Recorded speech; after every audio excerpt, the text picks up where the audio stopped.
Malam di pinggir jalan Tegal itu terasa lebih lengang dari biasanya. Sebuah gerobak nasi goreng baru berdiri di bawah cahaya lampu kuning yang temaram. Di belakangnya tampak seorang pemuda bernama Yani menyiapkan wajan, minyak, dan bumbu seadanya. Ini malam pertamanya berjualan sendiri. Dan dari cara ia beberapa kali menarik napas, jelas ia menaruh harapan besar pada gerobak sederhana itu.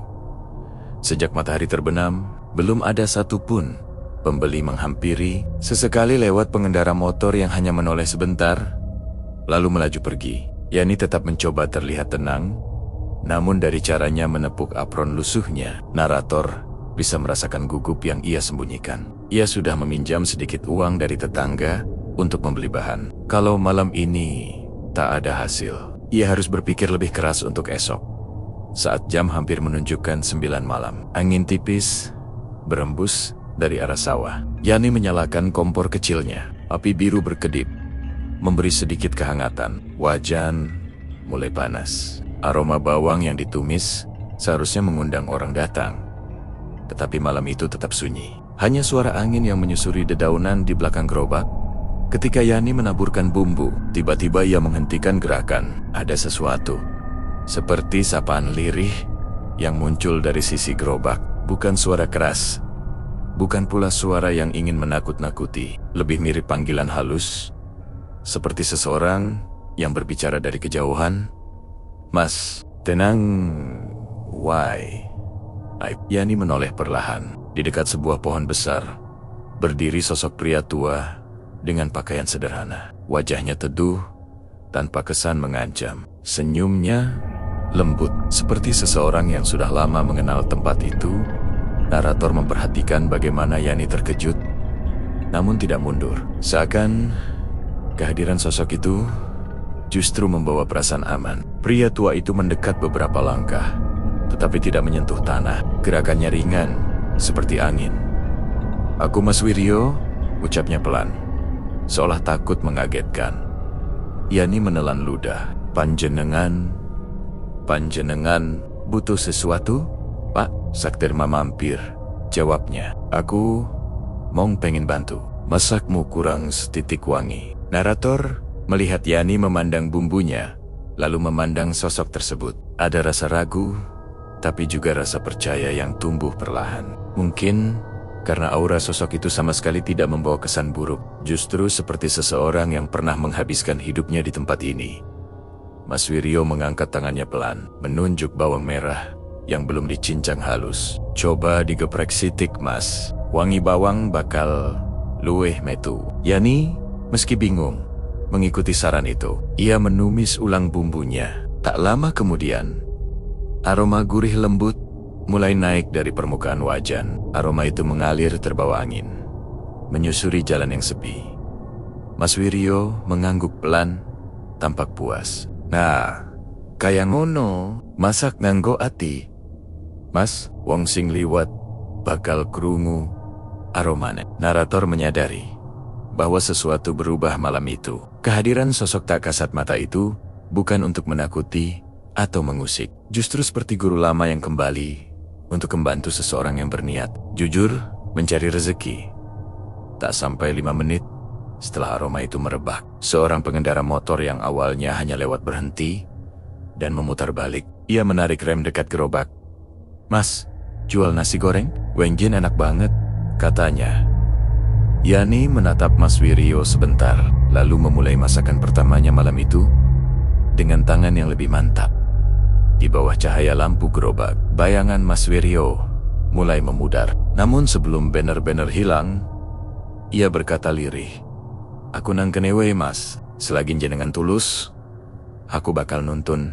Narator menatap Yani yang perlahan tersenyum, seakan beban beratnya sedikit terangkat. Malam itu, untuk pertama kalinya, gerobak kecilnya tidak lagi berdiri sendirian.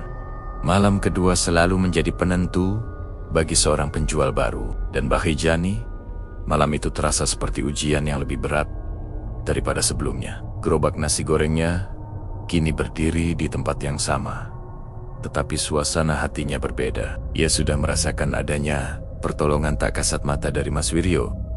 Sosok arwah baik yang hadir malam sebelumnya. Meski begitu, Yani tetap tidak ingin terlalu berharap. Ia tahu rezeki tidak datang tanpa usaha. Narator melihat Yani mempersiapkan bumbunya lebih teliti. Ia mengiris bawang, menakar kecap, dan memeriksa semua bahan. Namun ketika api dinyalakan dan bumbu mulai masuk ke wajan, ada sesuatu yang terasa kurang. Aroma yang seharusnya keluar tiba-tiba terasa hambar. Yani mengaduk wajan berulang kali, tapi wangi khas nasinya tidak muncul seperti semalam. Kerut kecemasan mulai tampak di wajahnya. Angin malam menghembus, membawa aroma tanah basah dari sawah sekitar. Tiba-tiba asap dari wajan berputar dengan pola yang ganjil. Narator menyadari ada sesuatu yang berubah di udara. Asap itu tidak naik lurus seperti biasanya, melainkan melingkar, membentuk siluet samar seorang pria. Dari balik kepulan abu tipis itu, muncul kembali sosok Mas Wiryo. Sosok itu berdiri di samping wajan. Wajahnya sekali lagi membawa ketenangan yang tidak dapat dijelaskan. Ia tidak mengagetkan, tidak pula membuat suasana mencekam. Ia hanya hadir, seolah sudah akrab dengan aroma dapur yang menghangatkan malam. "Mas Yani," katanya pelan. Suaranya terdengar jernih, meski berasal dari balik asap. Urutannya kurang pas. Yani menoleh cepat, lalu menghela napas lega ketika menyadari siapa yang datang. "Maaf, Pak, saya pikir sudah benar." "Durung," jawab Mas Wiryo sambil tersenyum lembut. "Bawang kudu mlebu luweh disik, sambel lan kecap paling akhir, biar wenjin ngangkat." Narator memperhatikan Yani mengikuti petunjuk itu. Ia menambahkan bawang yang digeprek, lalu mengaduknya perlahan. Tidak lama kemudian, dari wajan muncul aroma harum yang dulu pernah menjadi kebanggaan Mas Wiryo semasa hidupnya. Aroma itu tidak sekadar enak, ada sesuatu yang menenangkan, seperti memori yang dipanggil kembali dari masa lalu. Mas Wiryo tampak senang. "Nah, ngono, wong Tegal seneng sing aromane lembut, Mas. Wangi kaya ngene, aiso narik ati wong liwat." "Benar, Saha." Seorang pejalan kaki yang tadinya hanya lewat tiba-tiba berhenti dan memandang gerobak itu. Ia menghirup dalam-dalam, seolah aroma itu membangkitkan rasa lapar yang muncul mendadak. "Mas, nasi gorengnya sudah bisa dipesan?" tanyanya. Yani mengangguk cepat. "Monggo, Pak, silakan." Pelan-pelan pelanggan lain berdatangan. Ada yang naik motor, ada yang berjalan kaki, dan bahkan ada yang sengaja memutar balik hanya untuk memastikan sumber aroma menggoda itu. Narator melihat Yani mulai tersenyum, walaupun keringatnya bercampur gugup. Ia bekerja lebih cepat dari sebelumnya, namun tetap menjaga cara memasaknya tetap halus, seperti yang diajarkan. Sementara itu, Mas Wiryo berdiri tenang di sisi wajan. Ia tidak ikut memasak, tidak menyentuh apapun, tetapi aura kehadirannya seperti memperhalus suasana. Seolah setiap gerakan Yani dipandu tangan tak terlihat yang ingin membantu tanpa meminta imbalan. "Terus no, Mas," ujar Mas Wiryo sebelum perlahan memudar di balik asap. "Selagi jenengan ikhlas, rezeki bakal metu kaya wangi iki." Ketika sosok itu hilang sepenuhnya, aroma dari wajan Yani justru semakin kuat. Malam yang tadinya terasa lengang kini berubah menjadi ramai oleh suara pembeli yang berdatangan. Narator melihat bagaimana Yani bekerja sambil sesekali menatap ke arah tempat sosok itu menghilang, seolah ingin mengucapkan terima kasih.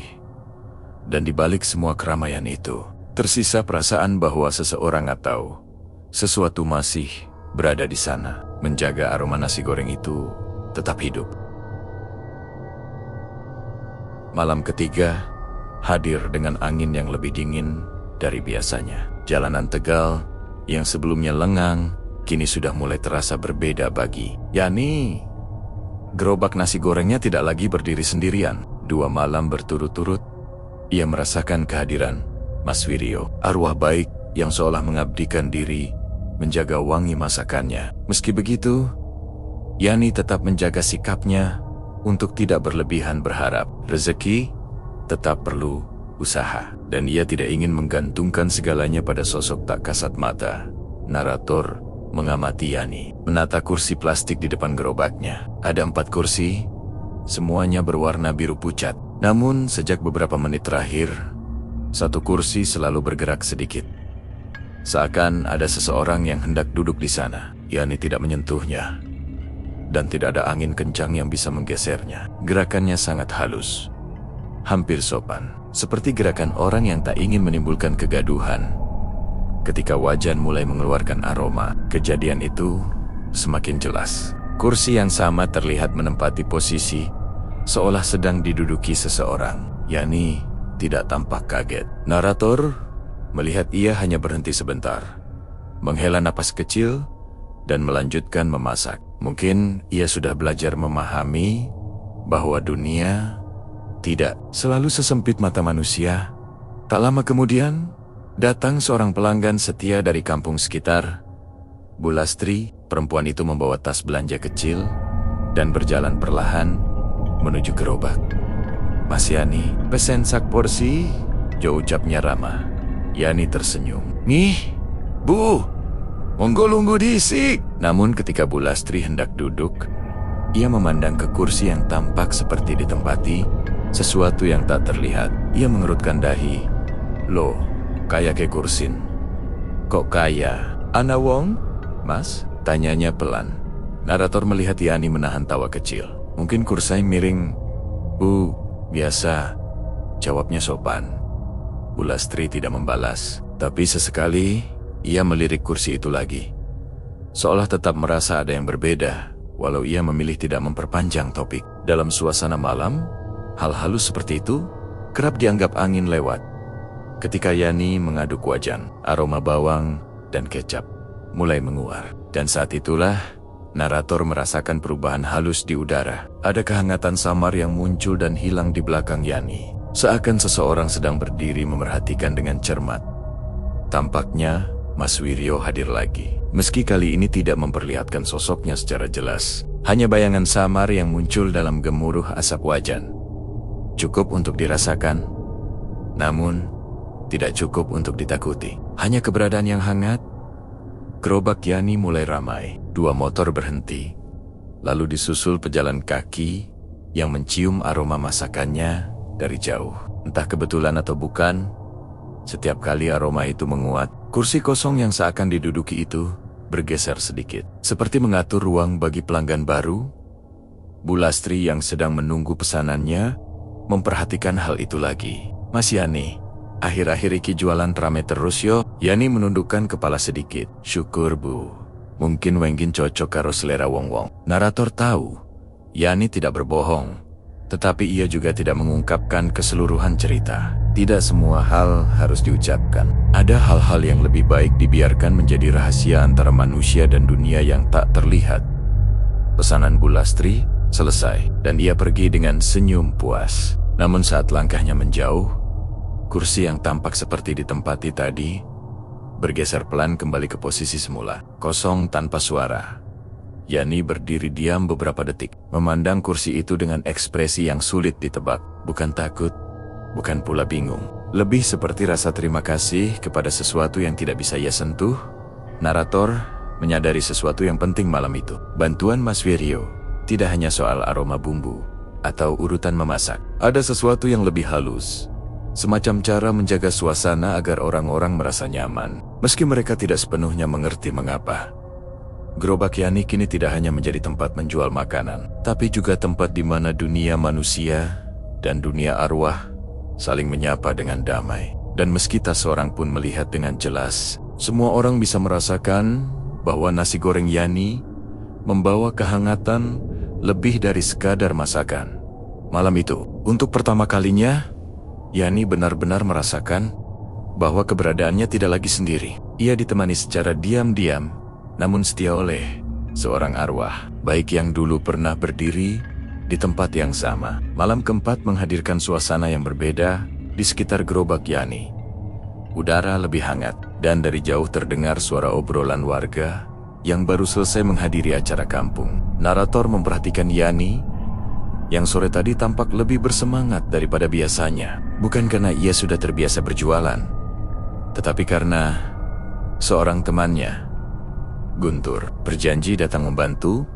Guntur tiba sambil menuntun motornya yang diparkir tak jauh dari gerobak. Ia mengenakan jaket tipis. Wajahnya menunjukkan rasa ingin tahu yang sulit disembunyikan. "Yan, aku penasaran tenan," katanya. "Jualanmu lagi rame terus akhir-akhir ini," ucapnya sambil menepuk bahu Yani.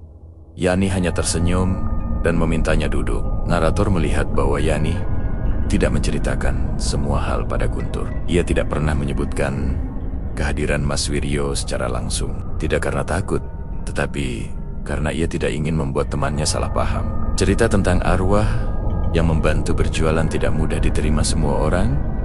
Gerobak mulai beroperasi. Api menyala, wajan berderak, dan aroma bawang tumis perlahan menyebar ke udara. Pelanggan pertama datang, lalu yang kedua, dan tiba-tiba malam yang semula sepi berubah menjadi lebih ramai dari dugaan. Saat Yani memasak, Guntur bertugas mengambil piring dan mengantarnya pada pelanggan. Namun, narator melihat sesuatu yang menarik terjadi.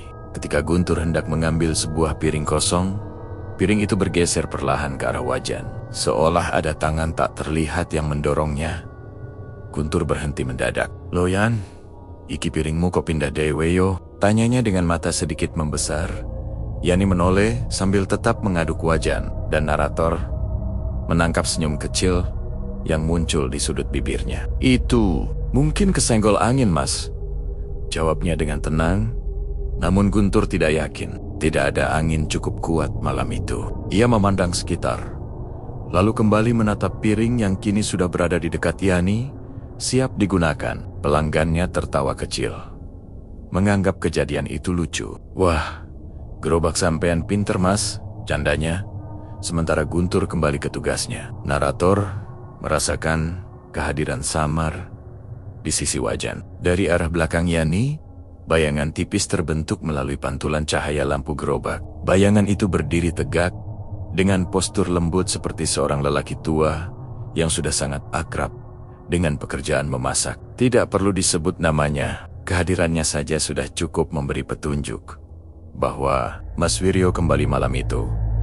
Ketika seorang pelanggan baru datang dan memesan 3 porsi sekaligus, piring-piring di rak kecil bergerak sedikit, menyusun diri dengan rapi. Guntur tertegun lagi. "Yan, sumpah, iki aneh. Aku ora nyentuh apa-apa barusan." Yani menoleh sebentar, lalu berkata pelan, "Tenang weh, Mas, ning kene. Kadang ada yang bantu." Guntur mencoba tertawa, meskipun narator jelas melihat kebingungan yang menutupi wajahnya. Namun, ia tidak merasa takut. Justru ada sesuatu yang membuatnya nyaman.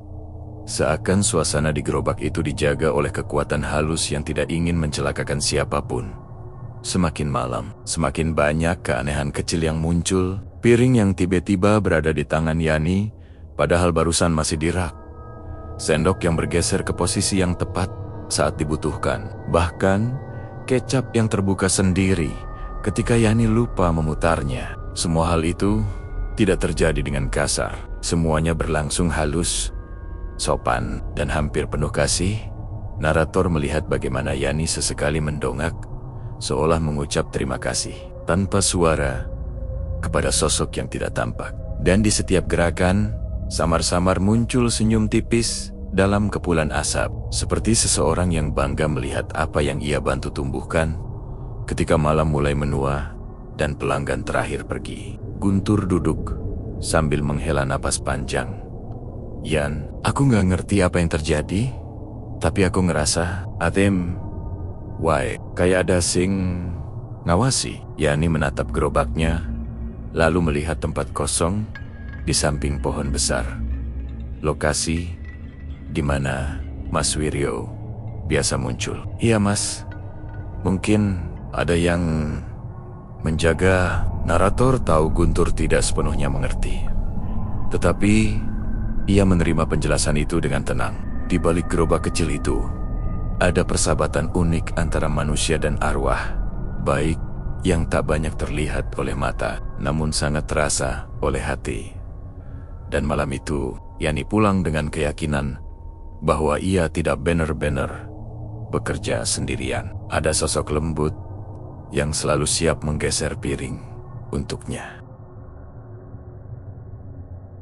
Malam kelima datang dengan langit yang tampak lebih jernih dari biasanya. Bintang-bintang terlihat jelas, seolah menyala lebih terang di atas gerobak nasi goreng. Yani, narator memperhatikan bagaimana Yani membuka lapaknya dengan tenang. Langkah-langkahnya sudah jauh lebih mantap dari malam-malam sebelumnya. Kini, ia cukup terbiasa dengan kejadian-kejadian halus yang menyertai gerobaknya sejak matahari terbenam. Pelanggan berdatangan silih berganti. Aroma nasi goreng yang sudah menjadi ciri khas Yani membuat banyak orang berhenti meski hanya sekadar mencicip. Namun malam semakin larut, dan ketika hampir semua pelanggan pulang, hanya tersisa satu orang yang datang mendekat. Seorang pemuda bernama Lucky. Lucky menghampiri gerobak sambil menepikan motornya di pinggir jalan. Dari raut wajahnya, narator dapat melihat bahwa ia bukan hanya lapar, tetapi juga penasaran. "Mas, saya sering lewat sini, tapi kok tiap malam bau masakan sampai ke bawah angin jauh banget ya?" "Akhirnya saya penasaran dan mampir," katanya. Yani tersenyum ramah, mempersilahkan Lucky duduk. "Alhamdulillah, kalau Wenjin cocok, Mas. Mau pesan apa?" "1 porsi pedas sedang, Mas," jawab Lucky sembari memperhatikan gerobak seolah mencari sesuatu. Ketika Yani mulai memasak, ada hembusan angin lembut dari arah pohon besar. Asap tipis naik dari wajan, menari pelan seperti menyambut kedatangan tamu terakhir malam itu. Dan narator melihatnya dengan jelas. Bayangan samar Mas Wiryo muncul berdiri di samping Yani. Tidak terlalu terang, namun cukup nyata untuk mereka yang peka pada hal-hal halus. Lucky yang dari tadi memperhatikan gerobak tiba-tiba memiringkan kepalanya. "Mas, itu siapa yang berdiri di samping jenengan?" Pertanyaan itu membuat Yani terhenti sepersekian detik. Namun, ia tidak panik. Malam-malam sebelumnya telah membentuk ketenangan dalam dirinya. "Samping mana, Mas?" tanyanya sambil tetap mengaduk wajan. "Di sebelah kanan, panjenengan," jawab Lucky cepat. "Kayak ada orang tua berdiri. Bajunya sepertinya kuno ya." Narator memperhatikan bagaimana senyum tipis muncul di wajah Yani. Ia tidak menepis, tidak pula membenarkan. "Kadang ada yang ikut meramaikan, Mas. Tapi tenang weh, di sini suasananya aman." Lucky terdiam cukup lama. Matanya berusaha memfokuskan pandangan pada sosok itu. Namun, semakin ia mencoba, semakin samar wujudnya. Seolah hanya menampakkan diri sebentar untuk memberi tanda bahwa ia memang ada. Mas Wiryo berdiri tenang, memperhatikan Yani memasak dengan tatapan bangga. Ia tidak bergerak banyak, namun aura kehadirannya tampak membuat wangi bumbu semakin lembut. Narator melihat bagaimana asap dari wajan mengalir ke arah pelanggan, membawa aroma yang menenangkan. Saat piring pesanan Lucky siap, Yani menyajikannya dengan senyum biasa, seakan tidak ada hal luar biasa yang baru saja terjadi. Lucky menerima piring itu sambil masih sesekali melirik sisi kanan gerobak. "Mas, saya bilang jujur ya, saya nggak takut," katanya pelan. "Justru kayak enak aja suasananya. Adem." Yani mengangguk. "Di sini memang ada yang bantu jaga." Narator melihat Lucky tersenyum, lalu mulai makan. Setiap suapan tampak menghilangkan rasa penasarannya sedikit demi sedikit. Ada kepuasan di wajahnya, bukan hanya karena rasa makanan, tetapi juga karena pengalaman yang tak bisa dijelaskan terlalu sederhana. Setelah selesai makan, Lucky bangkit, membayar pesanannya, lalu berkata sebelum pergi, "Mas, siapapun yang bantu panjenengan, saya rasa dia orang baik." Yani hanya menjawab dengan anggukan kecil ketika Lucky menyalakan motornya dan pergi. Aroma nasi goreng itu seakan mengikuti kepergiannya sebentar. Sebelum akhirnya memudar bersama langkah-langkah malam, gerobak mulai ditutup. Kursi disusun lagi. Lampu dimatikan satu persatu. Narator melihat Yani menatap sisi kosong di dekat pohon besar. Di sana, untuk beberapa detik, sosok Mas Wiryo tampak berdiri sambil mengangguk lembut, seperti seorang guru tua yang puas melihat muridnya berkembang. "Pak Wiryo, badai tutup," ujar Yani pelan tanpa menoleh. Sosok itu tersenyum, samar senyum, yang selalu muncul saat ingin memberi ketenangan sebelum perlahan menghilang di malam yang sunyi. Dan narator tahu, meski wujud itu telah memudar, kehadirannya tidak pernah benar-benar pergi. Yani selalu punya seorang penjaga yang menemaninya, terutama di saat-saat terakhir sebelum tengah malam. Malam terakhir dalam rangkaian kejadian aneh itu dimulai dengan ketenangan yang berbeda dari biasanya. Langit sebersih angin lembut dan aroma nasi goreng Yani terasa lebih hangat daripada malam-malam sebelumnya. Narator mengamati Yani yang kini tampak jauh lebih percaya diri. Kejadian-kejadian yang dulu membuatnya tegang, kini telah menjadi bagian dari rutinitasnya. Seperti menerima bantuan dari seseorang yang diam-diam menjaga.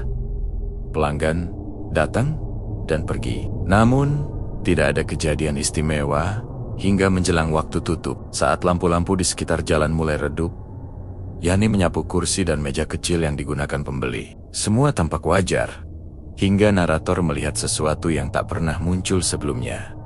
Di dekat pohon besar, tempat Mas Wiryo biasanya berdiri, malam itu tampak lebih terang. Bukan karena cahaya lampu, melainkan seolah ada kilau halus yang menyinari area itu. Yani memperhatikannya sekilas, lalu melangkah pelan, mendekati gerobak, sambil merapikan benda-benda yang berserakan. Narator sadar bahwa malam ini akan menjadi titik berbeda. Tiba-tiba, suara lembut menyelinap.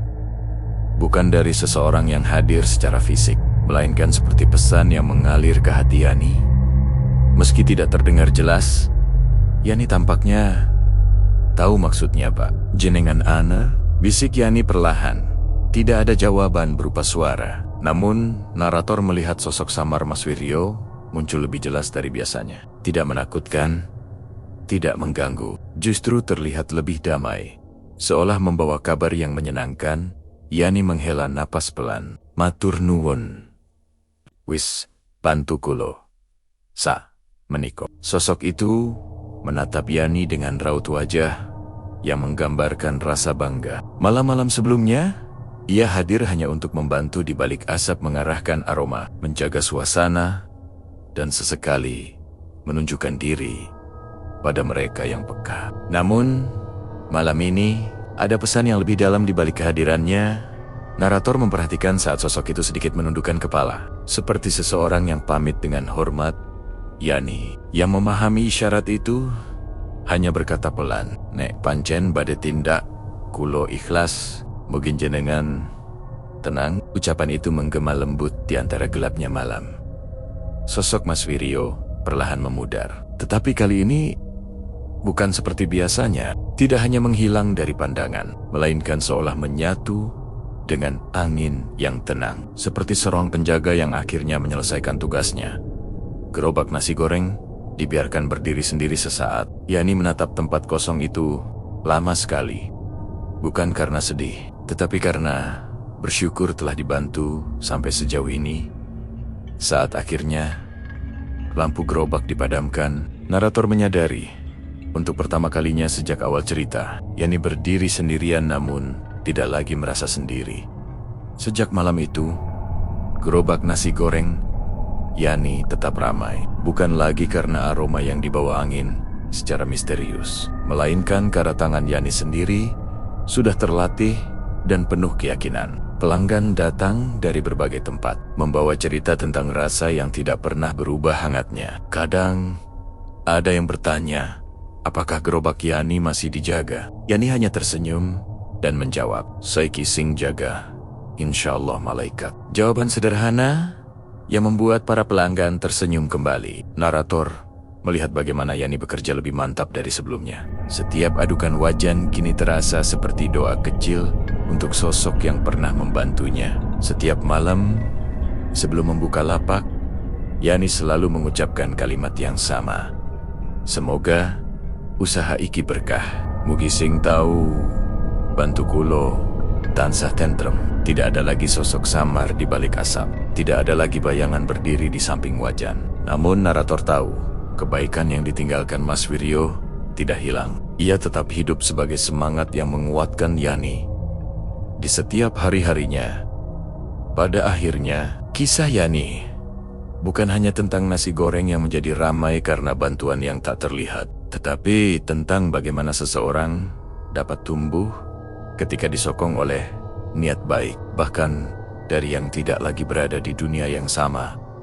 Dan narator yang menyaksikan seluruh perjalanan ini hanya bisa menutup cerita dengan keyakinan bahwa kebaikan dalam bentuk apapun tidak pernah benar-benar pergi. Ia hanya berpindah, lalu menemukan caranya sendiri untuk tetap hidup.